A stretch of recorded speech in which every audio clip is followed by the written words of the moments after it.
Je ne suis clairement pas le genre de personne qui attend la rentrée littéraire, qui se rue en librairie pour voir quelles sont les nouvelles sorties, qui achète en masse et qui stocke voilà, les nouveaux ouvrages. En revanche, pour cette rentrée, il y avait 3 ouvrages que j'attendais avec grande impatience. La discrétion de Faizagen, Le sel de tous les oublis de Yasmina Khadra et enfin Les frères inattendus d'Amin Malouf. Sur les 3, celui d'Amin Malouf est celui qui m'a le plus déçu. On en parle? Amin Malouf, c'est un Libanais, il est journaliste et il est notamment spécialisé sur tout ce qui va être histoire du monde arabe. J'aime particulièrement Amin Malouf parce qu'il a un positionnement, il aborde en tout cas ces thématiques avec un positionnement qui est intéressant, c'est qu'il est libanais, donc de culture arabe, il est chrétien et il est d'expression française.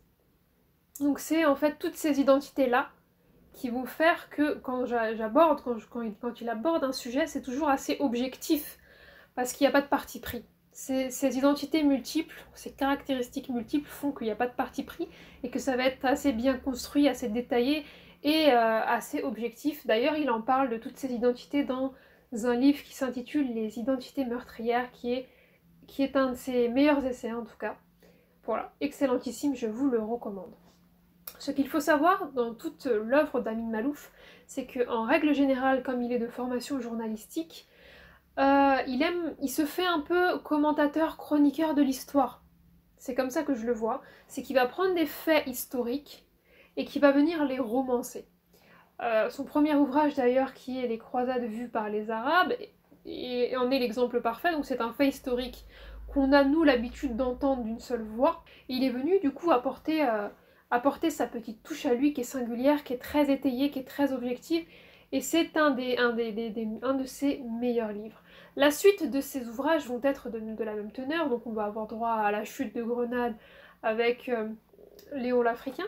Donc on va avoir droit à La chute de Grenade avec Léon l'Africain, on va avoir droit il va nous parler en fait de la secte des assassins et de la Perse musulmane avec Samarcande, etc. etc. Donc c'est toujours un fait historique qui va venir romancer et broder. Et j'en discutais lors d'une interview, lors d'un podcast avec le lecteur illettré qui doit être en ligne maintenant.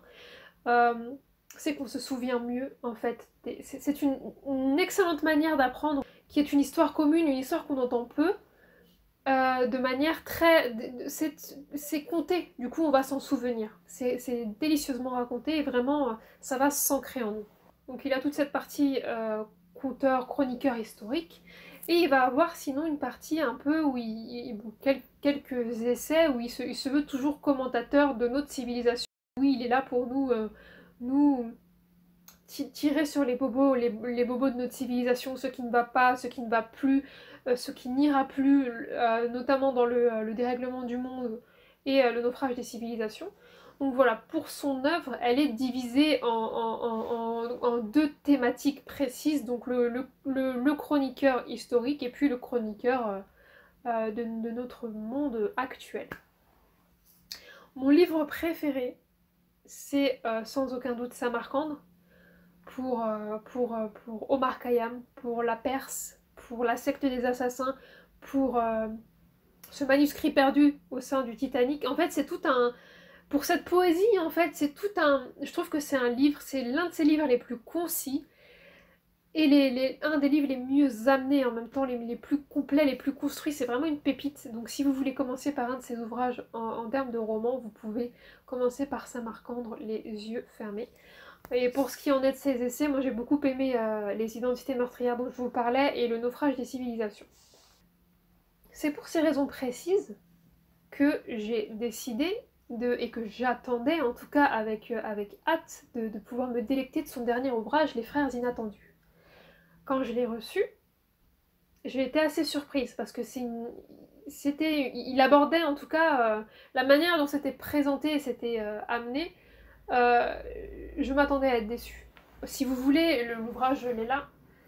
Sur la 4e de couverture, on vous parle d'un homme qui se réfugie dans une île sur l'Atlantique et qui est illustrateur de magazines. Donc il est sur une île tout seul et il va faire la rencontre d'une femme qui est romancière et qui est sur cette île. Clairement, en lisant la 4e de couverture, je me suis dit c'est pas ce que j'attends d'Amin Malouf. Amin Malouf, je l'attends sur de la romance historique. Je l'attends sur des essais, mais je l'attends pas sur une thématique comme celle-ci, hein. Deux personnes sur une île déserte à notre époque, ça ne me dit rien. Connaissant Malouf, je me suis quand même mise à lire le livre et j'ai compris ce qu'il a voulu faire. Je vous ai parlé tout à l'heure des deux gros piliers de son œuvre. Il a essayé de les réunir dans un seul et même ouvrage. Notre société est en péril, il va se produire dans ce livre quelque chose de dramatique, une catastrophe presque nucléaire, et c'est une autre civilisation qui va venir là, une civilisation que nous connaissons bien, qui va venir pour nous sauver. Si vous voulez, il a mélangé l'histoire avec des essais qui sont des choses, des projections de son imaginaire, et du coup on est dans cet ouvrage à la limite du fantastique. Et ça m'a clairement, je trouvais ça trop, j'ai trouvé ça trop gros. J'ai trouvé ça trop gros et ça me parlait peu, ça m'a très très peu parlé. Je comprends ce qu'il a voulu faire. Il a déjà alerté entre guillemets à plusieurs reprises avec le dérèglement du monde, le naufrage des civilisations, et il s'est dit je vais essayer d'alerter différemment en utilisant la romance. Le parti pris est audacieux, mais personnellement je ne suis pas convaincue. Ce que j'ai aimé par contre, c'est qu'il a énormément donné de lui dans cet ouvrage, dans la mesure où on comprend très rapidement que les deux personnages principaux ne sont autres que lui-même, donc la romancière et le journaliste illustrateur, c'est lui. D'ailleurs, je crois qu'il disait dans une interview qu'il vivait lui-même et qu'il écrivait sur une île au cœur de l'Atlantique. Même au niveau des petites habitudes, moi je sais que je l'ai rencontré lors d'une séance de dédicace et il parlait, voilà, du fait des petites habitudes, son bon vin rouge, son fromage. On le sent dans les habitudes de ses personnages, donc on sent qu'il a donné de lui, que c'est de lui dont il parle, et j'ai trouvé ça agréable. Voilà ce dont je voulais vous parler pour Amin Malouf. Il y avait une dernière chose que je voulais ajouter, que j'ai souvent répété, parce que j'ai déjà parlé de cet auteur en vidéo. Amin Malouf est semblable à Yasmina Khadra et à d'autres auteurs de culture arabe et d'expression française, c'est qu'il va manier, il va utiliser toute une structure de pensée arabe qu'il va écrire en français. Et du coup, ça a été, il y a une étude qui a été faite sur le sujet, d'ailleurs, je suis tombée dessus récemment, j'essaierai de vous la mettre en barre d'infos. C'est extraordinaire comment la richesse de ces deux langues peuvent s'imbriquer et donner quelque chose de majestueux. Et c'est clairement la puissance de son style. Elle réside là, dans l'union d'un système de pensée arabe, parce que l'arabe est sa langue maternelle, avec celle de sa langue adoptive, le français. On retrouve aussi tout ce schéma de pensée, toute cette structure en fait avec Yasmina Khadra. C'est pour ça d'ailleurs que ce sont mes auteurs favoris, parce qu'il y a ce mélange-là. Cette richesse-là, leur richesse est dans cette diversité-là. Et je trouve ça clairement extraordinaire.